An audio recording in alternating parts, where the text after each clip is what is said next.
Hello दोस्तों, मैं RJ Rajendra आपके अपने यूट्यूब चैनल केसीआर यानी कैविल क्लासेस विद आरजे में दोस्तों स्वागत करता हूं।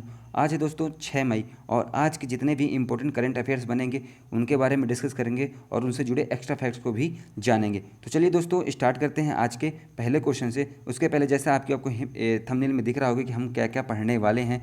और दोस्तों एक और चीज़ कि मैं अनअकैडमी प्लेटफॉर्म में भी पढ़ाता हूँ, जहाँ आप मुझे जाके फॉलो करिए और मेरे मेरे जो वीडियो हैं मैथ, रीजनिंग और अदर सब्जेक्ट के, उनको आप वहाँ पे जाके देख सकते हैं, जिसकी आपको डिस्क्रिप्शन बॉक्स में लिंक मिल जाएगी। तो चलिए दोस्तों स्टार्ट करते हैं आज के पहले क्वेश्चन से। सो फ्रेंड्स, आज का पहला क्वेश्चन, हाल ही में अंतर्राष्ट्रीय अग्निशामक दिवस कब मनाया गया? चार ऑप्शन, 2 मई को, 4 मई को, 3 मई को या 5 मई को। तो दोस्तों इसका राइट आंसर हो जाएगा आंसर नंबर बी, यानी कि 4 मई। तो दोस्तों अंतर्राष्ट्रीय अग्निशामक दिवस हर वर्ष 4 मई को मनाया जाता है। इसका उद्देश्य अग्निशामकों को सम्मानित करना है जो अपनी जान जोखिम में डालकर दूसरों को बचाते हैं। ओके फ्रेंड्स, बात करें दोस्तों ये जो अग्निशामक दिवस है, तो ये सेंट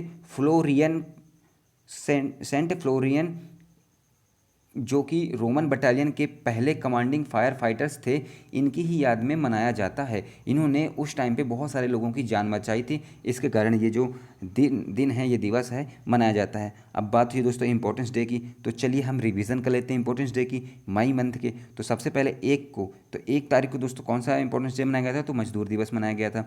2 को हम दोस्तों 2 दिवस मनाए गए थे, कौन सा? एक विश्व ट्यूना दिवस मनाया गया था और दूसरा मनाया गया था दोस्तों अंतर्राष्ट्रीय खगोल दिवस मनाया गया था। बात करें दोस्तों 3 मई को, जो कि बहुत ही इंपॉर्टेंट हो जाता है, तो इस दिन मनाया गया था विश्व प्रेस स्वतंत्रता दिवस मनाया गया था। और सबसे इंपॉर्टेंट इसकी जो थीम थी दोस्तों, तो थीम क्या थी दोस्तों इसकी? तो journalism without fear and favour थी। ओके, चलिए अगले प्रश्न की तरफ बढ़ते हैं दोस्तों। तो अगला प्रश्न है कि हाल ही में विश्व अस्थमा दिवस, बहुत ही इंपॉर्टेंट हो जाता है, हाल ही में विश्व अस्थमा दिवस कब मनाया गया? चार ऑप्शन, बुधवार को, शुक्रवार को, मंगलवार को या दोस्तों गुरुवार को। तो दोस्तों इसका राइट आंसर है आंसर नंबर सी, यानी कि दोस्तों मंगलवार को। कब मनाया गया दोस्तों?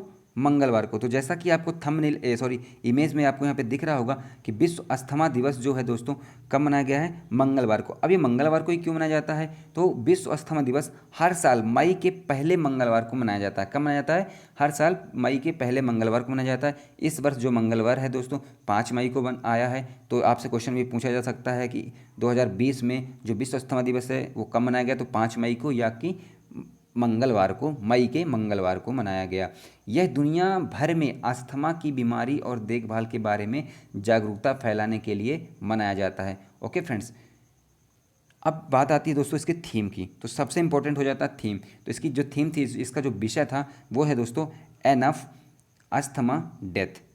कौन दोस्तों? एनफ अस्थमा डेथ इसकी थीम है। ओके फ्रेंड्स, अब दोस्तों मैं अस्थमा के बारे में थोड़ा सा बता दूं। जो अस्थमा की बीमारी होती है वो फेफड़ों से संबंधित होती है और इसमें दोस्तों इसके जो लक्षण होते हैं, इसमें सांस फूलना, खांसी, घरघराहट और छाती में जकड़ होना शामिल होता है। सो आई होप दोस्तों ये की चीज़ क्लियर हुई होगी। अगले प्रश्न की तरफ बढ़ें फ्रेंड्स। तो अगला प्रश्न है, हाल ही में किसे पुलित्जर पुरस्कार 2020 से सम्मानित किया गया है? चार ऑप्शन आपको दिए गए हैं दोस्तों, दार याशीन, मुख्तार खान, चन्नी आनंद या उपरोक्त सभी। तो दोस्तों इसका राइट आंसर है आंसर नंबर डी, यानी कि उपरोक्त सभी। तो दोस्तों भारत के 3 पत्रकारों दार याशीन, मुख्तार खान और चन्नी आनंद को 2020 के पुलित्जर पुरस्कार से सम्मानित किया गया है। इन पत्रकारों ने फीचर फोटोग्राफी के क्षेत्र में पुरस्कार जीता है। किस क्षेत्र में? फीचर फोटोग्राफी के क्षेत्र में। तीनों पत्रकार दोस्तों एसोसिएटेड प्रेस के हैं और उन्होंने लॉकडाउन कवरेज के लिए इन्हें जो है लॉकडाउन कवरेज के लिए सम्मानित किया गया है। चलिए अगले प्रश्न की तरफ बढ़ें। तो अगला प्रश्न है दोस्तों, हाल ही में किसके द्वारा NAM संपर्क समूह के ऑनलाइन शिखर सम्मेलन में भाग लिया है? किसने यहाँ पे होगा, किसके द्वारा भाग लिया गया है? तो किसके द्वारा लिया गया है? चार ऑप्शन, अमित शाह, नरेंद्र मोदी, निर्मला सीतारमण या राजनाथ सिंह। सो फ्रेंड्स इसका राइट आंसर है आंसर नंबर बी, यानी कि नरेंद्र मोदी। ओके, तो भारतीय प्रधानमंत्री नरेंद्र मोदी ने गुट निरपेक्ष आंदोलन, यानी कि NAM, यहाँ पे आपको NAM का फुल फॉर्म ही पता चल गया कि गुट निरपेक्ष आंदोलन संपर्क समूह के ऑनलाइन शिखर सम्मेलन में भाग लिया है। शिखर सम्मेलन चल रहे कोविड-19 महामारी संकट के जवाब के साथ साथ कोविड-19 महामारी के खिलाफ लड़ाई में अंतर्राष्ट्रीय एकजुटता को बढ़ावा देने के उद्देश्य से भी आयोजित किया गया था। दोस्तों, इस शिखर सम्मेलन की जो थीम थी वो इम्पोर्टेंट हो जाती है, वो थी यूनाइटेड अगेंस्ट कोविड-19। ओके, ये इसकी थीम थी। और बात करें दोस्तों यहाँ के जो NAM यानी कि गुट निरपेक्ष आंदोलन के जो वर्तमान अध्यक्ष हैं वो अजरबैजान के इल्हाम अलीयेव हैं। कौन दोस्तों? इल्हाम अलीयेव हैं। ओके, चलिए अगले प्रश्न की तरफ बढ़ते हैं दोस्तों। या उसके पहले मैं आपको बता दूं कि अमित शाह जो हैं वो गृह मंत्री, निर्मला सीतारमण वित्त मंत्री और राजनाथ सिंह रक्षा मंत्री हैं। नेक्स्ट क्वेश्चन है दोस्तों, हाल ही में किसके द्वारा सरस संग्रह लॉन्च किया गया है? 4 ऑप्शन आपको दिए गए हैं, नरेंद्र सिंह तोमर, गजेंद्र सिंह शेखावत, धर्मेंद्र प्रधान या स्मृति ईरानी। तो दोस्तों इसका राइट आंसर हो जाएगा आंसर नंबर ए यानी कि नरेंद्र सिंह तोमर। सो फ्रेंड्स, केंद्रीय ग्रामीण विकास और पंचायती राज और कृषि और किसान कल्याण मंत्री नरेंद्र सिंह तोमर ने सरकार के ई-मार्केट प्लस पोर्टल पर सरस कलेक्शन यानी कि सरस संग्रह लॉन्च किया है। इस नई पहल को केंद्र के साथ साथ राज्य सरकार के खरीदारों के लिए ग्रामीण क्षेत्रों में स्वयं सहायता समूह प्रदान करने के उद्देश्य से शुरू किया गया है। वहाँ इस श्रेणी में दोस्तों 5 उत्पाद शामिल किए गए हैं, हस्तशिल्प, हथकरघा, कार्यालय का सामान, किराना का और पेंट्री, व्यक्तिगत देखभाल और स्वच्छता। तो इतनी चीज़ों को इसमें शामिल किया गया है। चलिए अगले प्रश्न की तरफ बढ़ें फ्रेंड्स। तो अगला प्रश्न है आपका, हाल ही में किसके द्वारा आई फॉर इंडिया कंसर्ट शुरू किया गया है? 4 option, Facebook, Twitter, YouTube, WhatsApp. तो दोस्तों इसका राइट आंसर है आंसर नंबर ए यानी कि फेसबुक। जैसा कि आपको इमेज में दिख रहा है आई फॉर इंडिया, तो ये दोस्तों जो है फेसबुक ने एक home to home fundraiser concert I for India शुरू किया है। फेसबुक ने इसके लिए भारत और बॉलीवुड के कुछ सबसे बड़े सितारों के साथ सहयोग किया है। जैसे बात करें इस कंसर्ट में AR रहमान है, आमिर खान, ऐश्वर्या राय बच्चन, अक्षय कुमार, आलिया भट्ट, निक जॉनसन, प्रियंका चोपड़ा, लिली सिंह, विराट कोहली, अनुष्का शर्मा, जावेद अख्तर, जाकिर हुसैन, बहुत सारे कलाकार इसमें शामिल हैं। ओके फ्रेंड्स, चलिए नेक्स्ट क्वेश्चन की बात करें उसके पहले मैं आपको बता दूं कि फेसबुक के जो CEO हैं वो मार्क जुकरबर्ग और इसका जो मुख्यालय है वो कैलिफोर्निया अमेरिका में है। चलिए अगला प्रश्न है दोस्तों, हाल ही में किसके द्वारा कोविड कथा मल्टीमीडिया गाइड लॉन्च की गई है? 4 ऑप्शन आपके पास दिए गए हैं, पीयूष गोयल, डॉक्टर हर्षवर्धन, JP नड्डा, इनमें से कोई नहीं। तो दोस्तों इसका राइट आंसर हो जाएगा, जैसा कि आपको इमेज में दिख रहा होगा, इसका राइट आंसर है आंसर नंबर बी यानी कि डॉक्टर हर्षवर्धन सिंह। तो केंद्रीय स्वास्थ्य मंत्री डॉक्टर हर्षवर्धन ने कोविड-19 महामारी पर कोविड कथा नाम से एक मल्टीमीडिया गाइड लॉन्च की है। गाइड को दोस्तों विज्ञान और प्रौद्योगिकी विभाग के 50वें स्थापना दिवस के अवसर पर लॉन्च किया गया है। ओके फ्रेंड्स, जो ये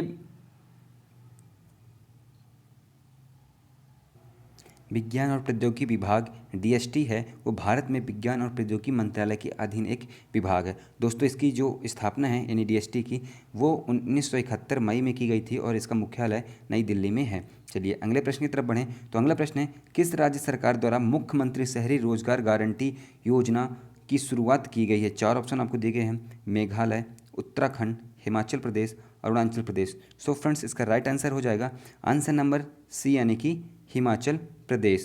तो दोस्तों हिमाचल प्रदेश सरकार के द्वारा जो है दोस्तों हिमाचल प्रदेश की कैबिनेट ने मुख्यमंत्री शहरी रोजगार गारंटी योजना शुरू करने का फैसला किया है। इस योजना में शहरी क्षेत्रों में रहने वाले लोगों को 120 दिन का सुनिश्चित रोजगार प्रदान किया जाएगा। इसे राज्य की कोरोना वायरस से सुस्त हुई अर्थव्यवस्था को पुनर्जीवित करने के लिए लॉन्च किया गया है। साथ ही दोस्तों इसमें कैबिनेट ने भवन और अन्य निर्माण श्रमिक बोर्ड के तहत पंजीकृत 1 लाख श्रमिकों में से प्रत्येक को 2,000 रुपये की सहायता प्रदान करने का भी निर्णय लिया है। अब बात हुई है दोस्तों हिमाचल प्रदेश की, तो चलिए हम हिमाचल प्रदेश के बारे में आपको बता दें कि हिमाचल प्रदेश की दोस्तों राजधानी क्या है? शिमला। यहाँ के CM Jairam Thakur, governor Bandaru Dattatreya, chief justice Lingappa Narayan. Rajya Sabha से दोस्तों यहाँ पे 3 सीटें, लोकसभा से 3 सीटें और विधानसभा से 68 सीटें आती हैं। भाषा यहाँ की दोस्तों हिंदी और अंग्रेजी है। पशु दोस्तों कस्तूरी मृग, कमल जो है दोस्तों यहाँ का फ्लावर है, मोनाल यहाँ का पक्षी है और वृक्ष दोस्तों पीपल का है। चलिए अगले प्रश्न की तरफ बढ़ें फ्रेंड्स। तो अगला प्रश्न है, किस देश के द्वारा आर्कटिक एम नामक एक उपग्रह को लॉन्च करने की योजना बनाई गई है? 4 ऑप्शन आपको दिए गए हैं दोस्तों, जापान, जर्मनी, रूस या अमेरिका। तो फ्रेंड्स इसका राइट आंसर है आंसर नंबर सी, यानी कि रूस। क्या है दोस्तों? रूस। सो फ्रेंड्स रूस ने इस साल के आखिर में आर्कटिक जलवायु और पर्यावरण पर नज़र रखने के लिए आर्कटिक एम नामक एक उपग्रह को लॉन्च करने की योजना बनाई है। आर्कटिक M1 जो है दोस्तों अंतरिक्ष यान विकसित किया गया है। आर्किड M1 अंतरिक्ष यान विकसित किया गया है और रेडियो इलेक्ट्रॉनिक परीक्षण से गुजर रहा है। इस उपग्रह को 2020 के अंत तक जो है लॉन्च कर दिया जाएगा। ओके फ्रेंड्स, और ये जो प्रक्षेपण है वो सोयूज़ दोस्तों सोयूज़ 2-1B वाहक रॉकेट पर फ्रिगेट बूस्टर के साथ ये लॉन्च किया जाएगा। ओके फ्रेंड्स, चलिए बात हुई दोस्तों रूस की, तो रूस के जो राष्ट्रपति हैं वो व्लादिमीर पुतिन जी हैं और इसकी राजधानी मॉस्को और यहाँ की जो मुद्रा है वो रूसी रूबल है। ओके फ्रेंड्स, चलिए अगले प्रश्न की तरफ बढ़ें। सो अगला प्रश्न है, हाल ही में आरबीआई ने किस बैंक का लाइसेंस रद्द कर दिया है? 4 ऑप्शन है, अमरनाथ कोऑपरेटिव बैंक लिमिटेड, दूसरा ऑप्शन जागृति कोऑपरेटिव बैंक लिमिटेड, बावला नागरिक सहकारी बैंक लिमिटेड या CKP कोऑपरेटिव बैंक लिमिटेड। तो दोस्तों इसका राइट आंसर है आंसर नंबर डी, यानी कि CKP कोऑपरेटिव बैंक लिमिटेड, जैसा कि आपको इमेज में यहाँ पे दिख रहा होगा। सो फ्रेंड्स, भारतीय रिजर्व बैंक आरबीआई ने CKP cooperative bank limited Mumbai का लाइसेंस जो है रद्द कर दिया है। ये जो दोस्तों जो रद्द किया गया है इसका लाइसेंस, तो वो वित्तीय स्थिति को बताते हुए आरबीआई के थ्रू इसे रद्द किया गया है। बात हुई दोस्तों आरबीआई के, तो इसके गवर्नर कौन है दोस्तों? तो इसके गवर्नर दोस्तों शक्तिकांत दास, जो कि 25वें गवर्नर हैं और इसकी स्थापना जो दोस्तों 1 अप्रैल 1935 को की गई थी और इसका जो मुख्यालय है वो मुंबई में है। चलिए अगले प्रश्न की तरफ बढ़ें। तो अगला प्रश्न है, किस देश में 2021 विश्व एक्वेटिक्स चैंपियनशिप का आयोजन 2022 में किया जाएगा? 4 ऑप्शन आपके पास हैं, चीन, पोलैंड, जर्मनी या जापान। तो दोस्तों इसका राइट आंसर है आंसर नंबर डी, यानी कि जापान। ओके, तो swimming world governing body federation international de natation यानी कि फिना, जो कि आपको इमेज में दिख रहा होगा, ने स्थगित टोक्यो ओलंपिक के साथ क्लैश से बचने के लिए 2021 फुकुओका जलीय विज्ञान विश्व चैंपियनशिप यानी कि विश्व एक्वेटिक्स चैंपियनशिप को दोस्तों इसे क्या है 2021 के लिए स्थगित करके 2022 में इसकी नई तारीख को बताया है। ये जो नई तारीख है दोस्तों वो क्या है? तो वो है 13-29 मई 2022। तो ये तारीख इसको डिसाइड किया गया है। अब बात हुई दोस्तों फिना की, तो फिना के जैसे मैंने फुल फॉर्म बताया आपको, फेडरेशन इंटरनेशनल डी नेटेशन।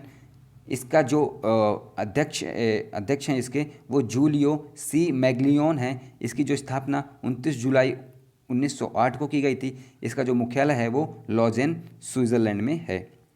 ओके, चलिए अगले प्रश्न की तरफ बढ़ते हैं फ्रेंड्स। तो अगला प्रश्न है, प्रमुख परिचालन समन्वय विशेषज्ञ के रूप में एडीबी बैंक में किसे तैनात किया गया है? 4 ऑप्शन, कृष्ण गोपाल तिवारी, यू सगायम, निलय मितेश या अशोक खेमका। तो दोस्तों इसका राइट आंसर है आंसर नंबर सी, यानी कि निलय मितेश। किसे दोस्तों? निलय मितेश। तो दोस्तों हाल ही में प्रमुख परिचालन समन्वय विशेषज्ञ के रूप में एडीबी बैंक यानी कि एशियन डेवलपमेंट बैंक के जो प्रमुख हैं उन्हें उसमें दोस्तों किसे? निलय मितेश को स्थान दिया गया है। निलय मितेश दोस्तों जो हैं कर्नाटक के IAS अधिकारी हैं, जो कि 1991 बैच के थे। ओके फ्रेंड्स, चलिए नेक्स्ट क्वेश्चन की बात करें, जो आपसे कल पूछा गया था कि कोविड-19 के चलते रेल मंत्रालय द्वारा किस ट्रेन को चलाने का निर्णय लिया गया है। तो दोस्तों बहुत सारे लोगों ने इसका राइट आंसर कमेंट में किया है। तो इसका राइट आंसर है दोस्तों श्रमिक स्पेशल। और आज का प्रश्न है कि हाल ही में किसे महिला एवं बाल विकास मंत्रालय के सचिव का पद सौंपा गया है? 4 ऑप्शन, शंकर कठेरिया, अजय तिर्की, भगवान लाल साहनी या रविंद्र पवार। सो फ्रेंड्स हमारा वीडियो यहाँ पे समाप्त होता है। चलिए फटाफट इनको रिवीजन कर लेते हैं जैसा हमने आपको बोला था। तो दोस्तों रिवीजन में पहला क्वेश्चन, हाल ही में अंतर्राष्ट्रीय अग्निशामक दिवस कब मनाया गया? तो कब मनाया गया फ्रेंड्स? बी, यानी कि 4 मई। नेक्स्ट, हाल ही में विश्व अस्थमा दिवस कब मनाया गया? तो कब मनाया गया दोस्तों? तो सी, मंगलवार को। नेक्स्ट, हाल ही में पुलित्जर पुरस्कार 2020 से सम्मानित किया गया। किन्हें सम्मानित किया? तो उपरोक्त सभी यानी कि दार याशीन, मुख्तार खान और चन्नी आनंद को। नेक्स्ट, हाल ही में किसके द्वारा NAM संपर्क समूह के ऑनलाइन शिखर सम्मेलन में भाग लिया? तो किसने लिया दोस्तों? तो नरेंद्र मोदी। नेक्स्ट, हाल ही में किसके द्वारा सरस संग्रह लॉन्च किया गया? तो किसके द्वारा? तो नरेंद्र सिंह तोमर। नेक्स्ट, हाल ही में किसके द्वारा आई फॉर इंडिया कंसर्ट शुरू किया गया? तो किसके द्वारा? तो फेसबुक द्वारा। नेक्स्ट, हाल ही में किसके द्वारा कोविड कथा को लॉन्च किया गया? तो किसके द्वारा? तो दोस्तों डॉक्टर हर्षवर्धन